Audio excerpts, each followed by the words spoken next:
بسم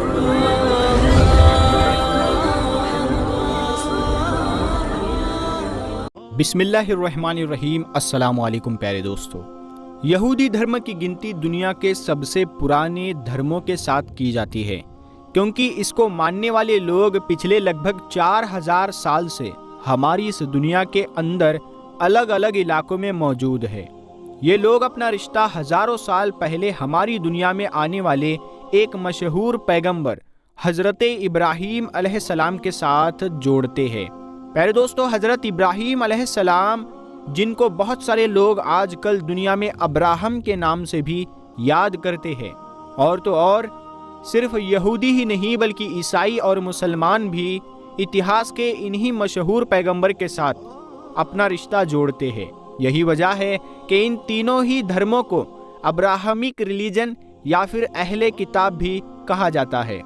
ایک وقت ایسا بھی ہوا تھا کہ جب ان تینوں ہی دھرموں میں آپس میں نہ صرف شادی ویلڈ مانی جاتی تھی بلکہ یہ لوگ آپس میں شادیاں بھی کیا کرتے تھے۔ فی الحال بات کریں مشہور پیغمبر حضرت ابراہیم علیہ السلام کی اولادوں کے بارے میں، تو ان کے ایک مشہور بیٹے کا نام تھا حضرت اسماعیل علیہ السلام، جبکہ دوسرے ایک مشہور بیٹے کا نام تھا حضرت اسحاق علیہ السلام، اور حضرت اسحاق علیہ السلام کے ایک بیٹے تھے، ان کا نام تھا حضرت یعقوب علیہ السلام۔ یاد رہے کہ حضرت یعقوب علیہ السلام بھی ایک مشہور پیغمبر تھے۔ حضرت یعقوب علیہ السلام کا لقب، یا پھر آپ یہ کہہ سکتے ہیں کہ حضرت یعقوب علیہ السلام کو بنی اسرائیل کے نام سے جانا جاتا تھا، یعنی ان کا نک نیم تھا اسرائیل، اور اسی نسبت سے ہی دنیا کے اتہاس میں آگے ان کی نسلیں جتنی بھی بڑھی یا پھر ان کا گھر بار اور خاندان جتنا بھی پھیلنے لگا، ان سب کو بنی اسرائیل کہا جانے لگا، جس کا مطلب ہوتا ہے اسرائیل کی اولادیں۔ یعقوب علیہ السلام کی جن اولادوں کو ایک لمبے وقت تک بنی اسرائیل کہا گیا تھا، ان کو ہی عام طور پر آج کے دور میں یہودی کے نام سے جانا جاتا ہے۔ فی الحال یعقوب علیہ السلام کے لگ بھگ 12 کے قریب بیٹے تھے، اور ان 12 میں سے جو دو سب سے زیادہ مشہور ہوئے، ان میں سے ایک کا نام تو حضرت یوسف علیہ السلام تھا، اور یہ بھی پیغمبر تھے، جبکہ دوسرے بیٹے کا نام بنیامین تھا۔ یہاں پر یاد رکھنے والی بات یہ بھی ہے کہ بنیامین اور حضرت یوسف علیہ السلام جو تھے، وہ دراصل یعقوب علیہ السلام کی ہی ایک بیوی سے تھے، جبکہ باقی بچے ہوئے 10 بیٹے 3 الگ الگ بیویوں سے تھے۔ ان کل 12 بیٹوں سے ہی بنی اسرائیل کے 12 قبیلے وجود میں آئے تھے، اور یہ وہی 12 قبیلے ہیں کہ جن کا نہ صرف اتہاس میں ہمیشہ سے ہی ذکر کیا جاتا ہے بلکہ آج کے دور میں بھی کبھی کبھی اس بارے میں بات کی جاتی ہے کہ آخر یہودیوں کے 12 قبیلے کہاں کہاں موجود ہیں۔ فی الحال بنیامین اور حضرت یوسف علیہ السلام کے علاوہ جو 10 باقی بچے ہوئے بیٹے تھے، ان میں سے ایک بیٹے کا نام لوی تھا، جو حد سے زیادہ نرم دل تھے۔ یاد رہے کہ حضرت یعقوب علیہ السلام کے بیٹے تھے کہ جنہوں نے حضرت یوسف علیہ السلام کے لیے اپنے بھائیوں سے لڑائی کی تھی، اور ان کی جان بچانے کی خاطر اپنے بھائیوں کو یہ مشورہ دیا تھا کہ ان کو قتل کرنے کی بجائے کنویں میں پھینک دیا جائے۔ آگے چل کر انہی لوی کی نسل میں سے ہی حضرت موسیٰ علیہ السلام بھی پیدا ہوئے تھے، جنہوں نے مصر کے فرعون سے اپنی قوم کو آزادی دلوائی تھی۔ دوستو، حضرت یعقوب علیہ السلام کے 12 بیٹوں میں سے ایک بیٹے کا نام یہودا بھی تھا۔ یہی وہ بیٹے تھے کہ جن کی نسل سب سے زیادہ پھلی پھولی اور سب سے زیادہ آگے بڑھی۔ ان کی آگے کی نسل کو انہی کی نسبت سے یہودی کہا جانے لگا۔ یہ یہودی لوگ وقت کے ساتھ اتہاس میں جب اپنے راستے سے بھٹک گئے اور سیدھے راستے کی بجائے غلط راستے پر چلے گئے، سود، جادو ٹونا اور اس طرح کی غلط سے غلط چیزوں میں پڑتے چلے گئے، تو پھر خدا کی طرف سے ایک نئے پیغمبر کو نئی شریعت کے ساتھ ان لوگوں میں بھیجا گیا، اور یہ نئے پیغمبر تھے حضرت عیسیٰ علیہ السلام، جو دراصل انہی کی نسل مطلب کہ یہودیوں میں ہی پیدا ہوئے تھے، مگر زیادہ تر یہودیوں نے ہی حضرت عیسیٰ علیہ السلام کو ماننے سے منع کر دیا۔ نتیجہ یہ ہوا کہ پھر حضرت عیسیٰ علیہ السلام کو سولی پر چڑھانے تک کی تیاری کر لی گئی۔ فی الحال حضرت عیسیٰ علیہ السلام کو سولی پر چڑھا دیا گیا تھا یا نہیں، یہ اپنے آپ میں ہی ایک الگ ٹاپک ہے، کیونکہ جہاں ایک طرف عیسائیوں اور یہودیوں کے مطابق حضرت عیسیٰ علیہ السلام کو سولی پر چڑھا دیا گیا تھا، تو وہی دوسری طرف مسلمانوں کے مطابق حضرت عیسیٰ علیہ السلام کو سولی پر چڑھانے کی کوشش تو کی گئی تھی، مگر اللہ کی طرف سے ان کو پہلے ہی آسمان پر اٹھا لیا گیا تھا۔ دوستو، آپ کو یاد ہوگا کہ ہم نے ویڈیو کے شروعات میں بتایا تھا کہ حضرت ابراہیم علیہ السلام کے 2 مشہور بیٹوں میں سے ایک کا نام حضرت اسماعیل علیہ السلام اور ایک کا نام حضرت اسحاق علیہ السلام تھا۔ ابھی تک یہ جو ساری باتیں چل رہی تھی،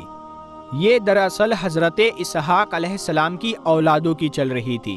اب جہاں تک معاملہ حضرت اسماعیل علیہ السلام کا ہے، تو دوستو ان کی اولاد کوئی اور نہیں بلکہ عرب لوگ ہیں، اور آخری پیغمبر مطلب کہ ہمارے آقا نبی کریم صلی اللہ تعالی علیہ وسلم بھی ایک عرب تھے، اور حضرت اسماعیل علیہ السلام کی اولاد میں ہی پیدا ہوئے تھے۔ اس دور کے یہودیوں نے حضرت محمد صلی اللہ تعالی علیہ وسلم کو نبی ماننے سے انکار کیا تھا، اور اس کے پیچھے ویسے تو بہت ساری وجہ تھی، مگر پھر بھی جو سب سے بڑی وجہ مانی جاتی تھی وہ یہ تھی کیونکہ یہودیوں کا ماننا تھا کہ آخر ایک نبی حضرت اسماعیل علیہ السلام کی اولاد میں کیسے پیدا ہو سکتا ہے، عربوں میں نبی کیسے آ سکتا ہے، جبکہ ایتہاسک طور پر تو اور ہماری دھارمک کتابوں کے مطابق بھی زیادہ تر جتنے بھی پیغمبر آئے ہیں، جتنے بھی پروفٹ آئے ہیں، وہ سارے کے سارے بنی اسرائیل میں مطلب کہ ہمارے باپ دادا کی اولادوں میں ہی آئے ہیں۔ اب آخر میں بات کرتے ہیں حضرت یعقوب علیہ السلام کے 12 بیٹوں میں سب سے مشہور اور سب سے پیارے بیٹے حضرت یوسف علیہ السلام کے بارے میں۔ دوستو، کہ آپ لوگ جانتے ہیں کہ حضرت یوسف علیہ السلام کی اولادیں آج کل کہاں ہے؟ تو دوستو ایتہاسک طور پر تو اس چیز کو کنفرم نہیں کیا جا سکتا ہے، مگر ہاں اگر دعوے کے حساب سے دیکھا جائے تو آج کے دور میں جو لوگ یہ دعویٰ کرتے ہیں کہ وہ حضرت یوسف علیہ السلام کی اولاد سے ہے، وہ دراصل اسرائیل کے اندر رہتے ہیں۔ اسرائیل میں تو ان کی آبادی بہت کم ہے، جو لگ بھگ 800 کے قریب بھی نہیں پہنچتی ہے، مگر ہاں ملک شام جس کو آج کے دور میں سیریا کے نام سے جانا جاتا ہے، وہاں پر یہ اچھی خاصی تعداد میں ہے، اور یہ وہی جگہ ہے کہ جہاں پر حضرت یعقوب علیہ السلام اور ان کے آبا و اجداد رہا کرتے تھے۔ آج کے دور میں یہ لوگ اپنے آپ کو سامریہ گروپ کے نام سے جانتے ہیں، جو اپنے آپ میں ہی وقت کے ساتھ ساتھ یہودیوں کا ایک فرقہ بن چکا ہے۔ ان لوگوں کا یہ دعویٰ ہے کہ ان کا خاندان حضرت یعقوب علیہ السلام کے بیٹے لوی اور حضرت یوسف علیہ السلام کے بیٹے منشی اور ابراہیم کی نسل سے ہے۔ سامری گروپ کے جو لوگ اسرائیل کے اندر رہتے ہیں، ان کے پاس عام طور پر 3 پاسپورٹ ہوتے ہیں، ایک اسرائیل کا، ایک فلسطین کا اور ایک جارڈن کا۔ دلچسپ بات یہ ہے کہ جہاں ایک طرف یہ سامری لوگ دوسرے لوگوں کی طرح جو بیت المقدس والی جگہ ہے ان کو نہ تو پوتر مانتے ہیں اور نہ ہی اپنا قبلہ مانتے ہیں، تو وہی دوسری طرف باقی زیادہ تر یہودی ان کو اپنا فرقہ مانتے ہی نہیں ہیں، یعنی سامری لوگوں کو یہودی ریلیجن سے باہر مانتے ہیں۔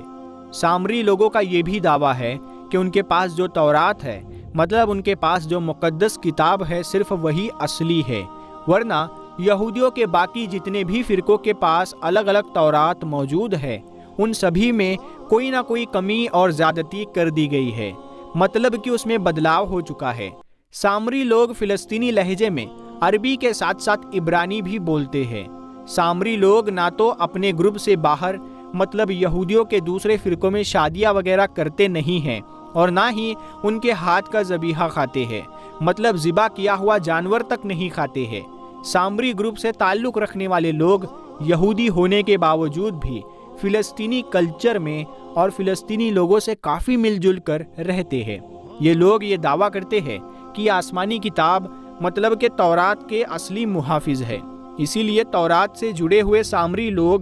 7 الگ الگ تیوہار بھی سیلیبریٹ کرتے ہیں۔ ویسے تو دوستو دنیا کے باقی دھرموں کی طرح